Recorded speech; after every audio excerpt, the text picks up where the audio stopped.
I'm Connor Old, and welcome back to another episode of Old's Oscar Countdown, a weekly award show where I look at the Oscar nominations in every single category, and I predict what I think is going to get nominated. And of course, once they do get nominated, I'm going to predict what I think is going to win. But it's more than just an Oscar show. This year I'm going to be incorporating some Golden Globes talk, some BAFTA talk, and other sort of Guild Awards that eventually do affect the Oscars. So that's sort of the main goal for me. But I do want to talk about some of the others as well as give some predictions and thoughts on those as well. But the main show is the Oscar-centric, but over the past couple of seasons, I've sort of evolved the show, and this year this is going to be a much longer show. It's going to be a show with much more varied topics within it that I like to talk about, as well as just, the singular category and my predictions, my thoughts. I always start the show with the rising and falling category, but if you don't like certain categories, I have been leaving timestamps on the bottom of the videos, so check those out if you want to skip around and see my thoughts on certain movies that you think or certain actors or whatnot that I think will get nominated. And then always challenge me in the comments down below. What about this person? What about this person? I'd love to hear a great film community, and please recommend this to your friends so we can create this great Oscar community where you can discuss and argue and really talk about the Oscars in the comments below. I'd love for us to do that. But like I said, start off every show with the rising and falling categories. These are movies that either are rising in terms of their Oscar odds or falling. Pretty self-explanatory. Starting off with the rising category, we're going to go with Little Women. Greta Gerwig's second, well, I guess maybe third directorial effort. Her second one, Lady Bird, did very well at the Oscars, so we were expecting her to come out strong with a sort of December release based on this acclaimed 19th century book, A Little Woman. So I think this is actually, now that we have these first reactions, they were as expected and very positive. And I think this is primed well for the Oscars. Even though no one had seen it, I did put in my Best Picture categories because I thought the ensemble cast would get nominated. I thought writing had a good chance, and has some of those technical categories like a production design, like a costume design, because I think for this year it's positioned well because it is the only one of its kind, sort of a 19th century far back period piece with these sort of elegant dresses and whatnot. Even though it's not necessarily a story, it's still sort of not necessarily sort of the class of people. It's not the Queen, for example, but it's definitely this sort of time period that I think the Oscars really love, and these extravagant dresses and whatnot I think will get nominated. It's also notable that sort of two standouts of the movie. While people praise Greta Gerwig's direction and her writing, it seemed like the acting was the standout of this movie. In particular, two people, Saoirse Ronan, which we may be talking about a little later, and Florence Pugh. Florence Pugh definitely seemed to be the standout. Of course, she's having a great year. She had Midsommar earlier this year, one of my favorite films of the year. So glad to hear she's so great in this one. She seems to be maybe an upcoming star in that way. So she's definitely a sort of a contender, a threatener to the Best Supporting Actress category now, I believe, especially after people seeing it. And that category is really interesting because it's a really sort of competitive category this year. So it'll be interesting to see sort of if she breaks that mold. So if this is sort of the way it's playing out, if Saoirse does get in, for Best Lead Actress, and Florence Pugh gets in here for Best Supporting Actress, then maybe it gets in for Best Adapted Screenplay because it's based on a beloved book, and then next thing it gets some costume design, so it gets in picture. Very well could threaten for Best Director. Of course, Greta Gerwig did get Best Director for Lady Bird, so we definitely want to watch out for that. And then jumping over into my falling category, it's got to be Jordan Peele's Us, sort of the rival to Greta Gerwig at the 2017 Oscars. He had his film Get Out, which was also released so early on in the year and had rapturous acclaim, and then eventually came to the Oscars and won, beating Lady Bird, I guess, in that sort of Best Original Screenplay category. That was kind of the race between those guys. But ultimately, unfortunately, Us doesn't seem to be an Oscar contender. I enjoyed the film. It's very much sort of great for this horror Halloween season, I think. But maybe a little bit too ambitious for a lot of people. A lot of people came out of the film feeling maybe a little bit stupid and maybe not able to understand it. There's just so much going on. It wasn't as maybe streamlined as Get Out for a lot of people, and just to see not to have a lot of buzz. Even someone like Lupita Nyong'o, who plays this, two different characters, this incredible performance, I still think she's sort of threatening in the conversation. But even just because the film was released earlier, it seems like she's not even threatening. She should be threatening to win. She's not even maybe threatening to be nominated, at least not in my predictions. I think her campaign's still going to hold on. I think she's going to get nominated for the Globes and whatnot. But something like screenplay, I think, is out of the question and I think just Best Picture, it hasn't had a strong campaign. Lupita's probably its best chances, and even then, even somewhat of a weak category, I'm not putting her in my predictions just yet. But another thing I want to talk about just briefly before we jump into the best predictions is the topic of, do the Oscars need stars? This is something I've been sort of debating, going back and forth about, because last year, as we saw, there was no host at the Oscars because of sort of the whole Kevin Hart fiasco, I guess you would call it. There was no host, and then surprisingly, or not so surprisingly, just someone like me, the ratings boosted, and more importantly to the network, they were only 23 minutes over. You know, the Oscars always go over, and always sort of eats into certain chunks of time, and people don't want to stay up that late, or don't want to see this 3.5 hour plus show. It's exhausting. It really is. So they were surprised that it was down in terms of length, and the ratings went up. So now the Oscars have to sort of make a decision. Will they make that decision as a no host again? My thoughts is that they probably shouldn't. That, people often talk about the movie star, how it's being dead, how it's over. Will Smith just had an action movie, classic 90s action movie, and it bombed at the box office. Did not do well, even though Will Smith has sort of developed this internet persona, and he sort of gathered that way. He still didn't do that well at the box office, and it will be a failure, unfortunately, for that studio. But I think it, ultimately, even though the sort of movie star can't carry a film, I still think they are important. I still think people tune in because of these certain movie stars, because people they recognize, Christian Bale, Meryl Streep, get nominated, or going to be at the award show, and they want to see them, of course, do well. But I think last year a lot of the success was that the successful movies were nominated for Best Picture. Black Panther was a massive billion-dollar hit in the States, particularly the main sort of majority of the Academy members where they reside. Star is Born was a huge hit. Bohemian Rhapsody, almost hit $900 million worldwide. These were massive, massive hits that got nominated, and people wanted to tune in for those movies because they saw those movies. This year, in a year where I think a lot of these movies won't necessarily do that well. Joker is threatening to get in. Once Upon a Time in Hollywood did well, but those are sort of the two big hits of the year, and we won't really be able to see something like Marriage Story, Irishman, how well they do, because there will be sort of limited theatrical run.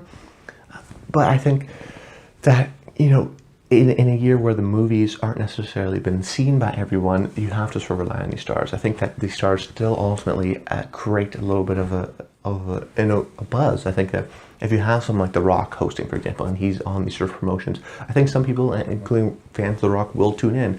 I think, unfortunately, the ratings may dip this year because there's a selection of films that the Oscars, I'm assuming, are going to choose. But just a little something to chew on. Do the Oscars need the stars? Is it just the movies? Could they have just had those movies there and they showed that they didn't even need a host and they would do well? Is it just the movies, or do those stars help? Can you use those stars in a year when the movies aren't necessarily as popular? Do you need the best popular picture argument? But go into that. There's so much different factors. So I just want to give you that as sort of the Oscar think piece of the day before jumping into the best lead actress predictions. Starting off with my frontrunner, which is Rene Zellweger for Judy. The kids miss you, and they also want to stay put. I'm coming back for them. You're not listening. I have someone I can rely on now. So this race is actually really wide open. I think that even though there's some honorable mentions, I think they could really be threateners to getting in for nominations. And I think this category not only is in threat to multiple different, surprise nominations, I think it's also for a surprise win, potentially. I don't think there's a clear frontrunner right now because there's sort of these people that there's sort of narratives that can be sort of pushed, depends on how well the film does or how well sort of the campaign goes. But ultimately, I went with Rene Zellweger for Judy as Judy, for my frontrunner, because I think it's sort of a great story. Rene Zellweger, of course, has already won an Oscar for Cold Mountain. The year before that, she had Chicago, and was really sort of a breakout young star in the early 2000s. But unfortunately, like that happens with many Hollywood women in sort of this awkward, age range of 30 to 40. Especially if we've seen them sort of growing up as a young woman and then haven't really maybe transitioned to the mom roles, I guess you would say. There's not really a lot of sort of leading roles for women of that age. So Rene sort of has fallen out of popularity in some years. So she's starring a film about Judy Garland on her sort of last tour where she was singing and doing theaters and things like that. And it was sort of a comeback performance for Judy Garland. In a lot of ways, this is a comeback performance for Rene Zellweger. So now Judy's experience had a lot of different relationship problems and drug abuse problems, but Renee's doesn't. She has much less scandal, but she is someone that's beloved within Hollywood, that's sort of coming back into this really fierce role. She doesn't necessarily look maybe exactly like Judy, and there's not sort of a really great physical transformation, but she does very much act like her. The sort of physical posture she does, in certain voices that she has, when she speaks, is very notable. It's also notable that she sings. The Oscars love people who sing and put on this great performance. Judy, based on Judy Garland, star of The Wizard of Oz, is a massive, massive movie. So a lot of people really would recognize it. Sort of has a lot of brand intellectual property, but it's also notable that the last couple of years, past few years, the Oscars have been giving the lead actress winner to films that they like. Last year was sort of the surprise win of Olivia Colman for The Favorite, beating Glenn Close for The Wife, who's been nominated 7 times and has never ever won. But is that trend going to continue? We're not necessarily sure. Last year we thought that would end, that Glenn Close for The Wife, even though The Wife had only had 1 nomination, she was going to win because she was Glenn Close. But not a lot of people saw The Wife. I think that was it was released the year before at festivals and then sort of came out the year later. So it was kind of an awkward release. I think Judy sort of came out maybe a little bit early. She may lose her steam, but the Oscar season is a little shorter this year, so that's something we want to mention as well. But I think it is notable that Judy made double the amount that The Wife made. Probably will make more than that, and it's definitely one that's easy to jump into because Judy Garland, people recognize that name, versus The Wife is like kind of a boring title, and Glenn Close is just she's not playing a historical figure, so I think Judy is much more you want to watch it, where The Wife sometimes maybe have that figure of you didn't really want to watch it, but maybe that's a factor that will hurt, because I believe Judy will only get maybe 1 or 2 nominations, and if this is the only nomination for Rene, she's already won an Oscar. She has to really put on a great campaign for her to really succeed in that way. But another person who actually really did transform in terms of just the physical appearance is my next nominee, which is Charlize Theron from Bombshell. This is a really incredible performance from a lot of people that have been seeing it, because of how, in a lot of ways, she transforms into being Megyn Kelly, and even just the prosthetics that she puts on her face, which helped Rami Malek win last year for Freddie Mercury and Bohemian Rhapsody, and the year before that helped Carrie Oldman be Winston Churchill in Darkest Hour. Now will this sort of trend continue, because the advancements in prosthetics can really make them look just like that? Is that a trend that we're seeing? Because she really does look identical. I mean, Rene Zellweger sort of looks like Judy a bit, but Charlize Theron as Megyn Kelly looks identical to Megyn Kelly. But one thing I think that a lot of people are maybe overlooking is that Judy Garland is an international movie star. She's the star of one of the most internationally acclaimed movies of all time, The Wizard of Oz. I mean, that's a massive, massive movie. And Megyn Kelly is an American news anchor. Not to sort of take anything away from that, but she's very much recognizable to Americans. Even as a Canadian, I sort of knew her peripherally, but I really didn't know sort of what she did. I think that maybe would apply to potentially other sort of Asian voters or European voters that would experience the same sort of thing, where you recognize Judy Garland. You look at Megyn Kelly, and then you look at Charlize Theron as Megyn Kelly, and you look, oh wow, she does look like her, but you don't have sort of that connection that you do, that say you have with Judy Garland. That being said, they do love Charlize Theron, of course. She did sort of unglify her in A Monster, where she won in 2003, I believe, same year actually as Rene Zellweger.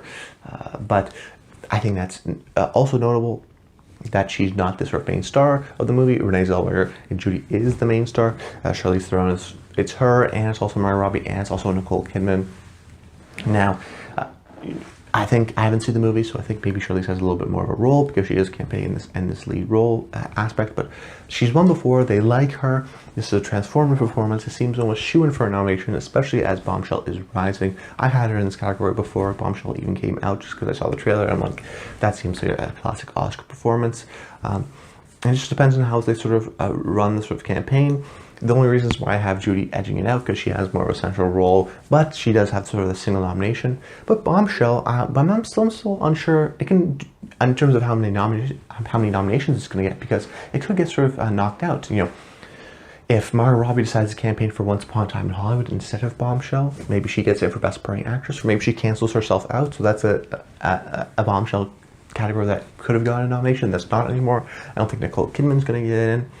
Screenplay is going to be hard to break. Even Best Picture is going to be hard to break. So now you're looking at it and you're like, okay, so say it doesn't get Supporting Actress, say it just misses Best Screenplay. It could get, Picture and Actress, which would help, but if it doesn't get Picture, then you're doing a similar situation to Rene, where it's a single nomination for a movie. Now, I think a lot of people a little bit much more, Bombshell has much more of a chance at getting multiple nominations than Judy, but as of right now, I still think it's a little bit up in the air, depending on how they want to run their campaign. If they want to go all Charlize, or they do want to sort of spread it out and go, okay, Margot's going to campaign for Bombshell instead of Once Upon a Time in Hollywood, and we're really going to try to get that screenplay nomination, and we're going to get pushed for Best Picture as well, and sort of get that above the line categories. It's interesting, but I'm not exactly sure if that campaign is going to hold it and what will go on with that movie. It's still really early, so I'll keep you updated every single week, of course. The next nominee I want to talk about is Scarlett Johansson for Marriage Story. Now, Scarlett actually doesn't have these problems that the other two have, because Marriage Story most likely will get a lot of nominations, including maybe the most nominated film of the night, depending on sort of the categories. Actually, that's not true. It's probably going to be Once Upon a Time in Hollywood or The Irishman, but it's going to get a lot of nominations, including even potentially a Best Director nomination for Noah Baumbach. I think it's a real sort of threatened contender to win. It seems like, there could be a situation that we're not exactly sure about yet, where, if you remember in 2016, Amy Adams had Nocturnal Animals for Best Supporting Actress and Arrival for Best Lead Actress. Everyone thought she'd get it for Arrival. She didn't, surprisingly, and that maybe thought there was a little bit of a split between her two votes here, and then the support wasn't enough behind one film to really push her over the edge. So then the worry here will be the same for Scarlett Johansson this year, where she has Marriage Story for Best Lead Actress and then also Best Supporting Actress for Jojo Rabbit. From people who have seen Jojo Rabbit, it seemed like her character isn't, she's a supporting actress. She doesn't have a lot of great emotional scenes necessarily, or Oscar scenes, kind of sort of a singular and one note in that sense. But Marriage Story, less so. She's very much two-hander between her and Adam Driver. She has these emotional scenes.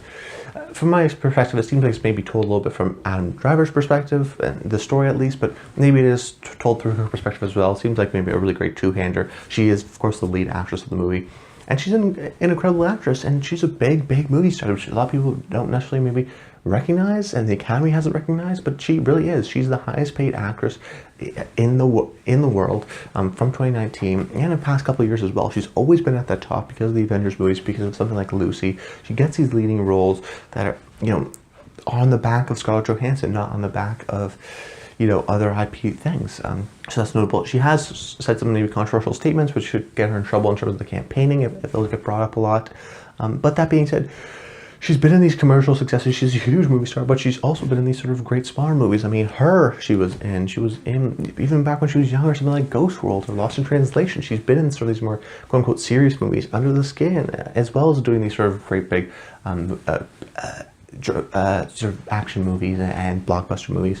Yet she's never been nominated before. So I think next year she definitely gets nominated. And I could see a campaign for her sort of winning, because she's this sort of dominant force within Hollywood. But right now I'm not exactly super sure about her winning. I'm more sure about her getting nominated just because I believe in the success of Marriage Story. But my next pick actually has sort of a dark horse chance in winning, which is going to be Saoirse Ronan for Little Women. We just saw it, recently, so the sort of reactions are coming out. Maybe someone like Florence Pugh, which maybe is the #1 standout of the movie, sort of overshadows Saoirse's great performance. It's also ensemble, which may hurt her, but this is an actress that they absolutely love. 2 years ago, she was nominated for Lady Bird. 2 years before that, she was nominated for Brooklyn. And then 7 years before that, I believe she was nominated for Atonement. So she's been nominated 3 times, and she's only 25. She's an incredible young actress and a really bright future, we all think. So why not? The Best Lead Actress category is famous for its ingenues, giving the wins to actresses, particularly the actress categories, to young actresses who are sort of up and coming, who they believe is maybe the next big Meryl Streep, and they want to award them early on. Saoirse's going to be nominated now for her 4th time. Is she almost due for one? Is this not sort of the obvious narrative, the ingenue, that sort of, a lot of times it's their first Oscar nomination that they sort of come up and then they're the new, bright, amazing new thing, but she's been nominated 3 times. She's only 25. Will she just sort of get that push because of Little Women and go over the edge? it's a possibility, but it is an ensemble which I do think doesn't hurt her. But what that actually doesn't hurt our next pick, which is Awkwafina for The Farewell. Now, despite The Farewell having a great sort of really varied, amazing supporting cast, it's really told from Awkwafina's perspective. It really is her character's sort of journey and her view of the world. And she is really, at least when I saw, the main character of the film, and it's her family, I guess, in a lot of ways, and very much personal to the writer-director Lulu Wang. So there's sort of a personal aspect to that as well. But you know, I think that this is very well sort of the indie hit coming out of the summer, which I think can get a couple of Oscar nominations. I think could maybe slip into Best Picture as well, depending on how the campaign is run. You know, I could see sort of 2 acting nominations in a screenplay, and it could maybe slip in for Best Picture as well, so we have to watch out for that as well. But this definitely could sort of fall out because it's not maybe as loved. People maybe haven't seen it as much, but everyone who has seen it really, really loves the movie. And like I said, this actually helps Awkwafina's chance because she is the sort of lead actress, I think, of the movie, compared to Bombshell, which is, you know, an ensemble. Little Woman is an ensemble. Marriage Story is a two-hander, really. So this is very much the central performance of the movie. I think that really will help Awkwafina and her chances. It's also notable that she's Asian, and you know, up in Oscars, post-Oscar so white controversy sort of era. I think the Oscars are notable of nominating diverse nominees, and I think the other 4 nominees are white women, so that sort of having an Asian woman, a category that's actually is sort of a race that's been underrepresented severely, I think, in Hollywood, at least from my perspective, in terms of sort of Asian Americans in Hollywood. So I think this will be sort of a really it would be a pick that would really allow them to sort of, the Oscars to show that they are sort of diverse-minded, and they do sort of think about these things when making their choices. Now, you may sort of, you can argue that that's shouldn't right, or maybe that's, you know, should be who's the best actress, but this is also very much a political statement in a lot of ways, and that's why I'm doing this video, because there's all these politics and this campaigning and money that a lot of people don't realize going to the Oscars. Everyone thinks it's just, oh, it's whoever's the best. A lot of times it's not. A lot of times there's so many more other factors that really get them in either the win or the nomination. So Awkwafina, I think, is going to get in for The Farewell. A couple of honorable mentions. I want to talk about Cynthia Erivo for Harriet. She had sort of a breakout year, at least for me. Last year was something like Widows, and she was also in Bad Times at the El Royale. But I think that even though Harriet was sort of primed for Oscar season, it seems to be just sort of like an okay movie with an incredible performance by Cynthia Erivo. I don't think she's much of a household name to get her into the categories, but, you know, I haven't seen Harriet, so maybe that will change my mind once I do see it.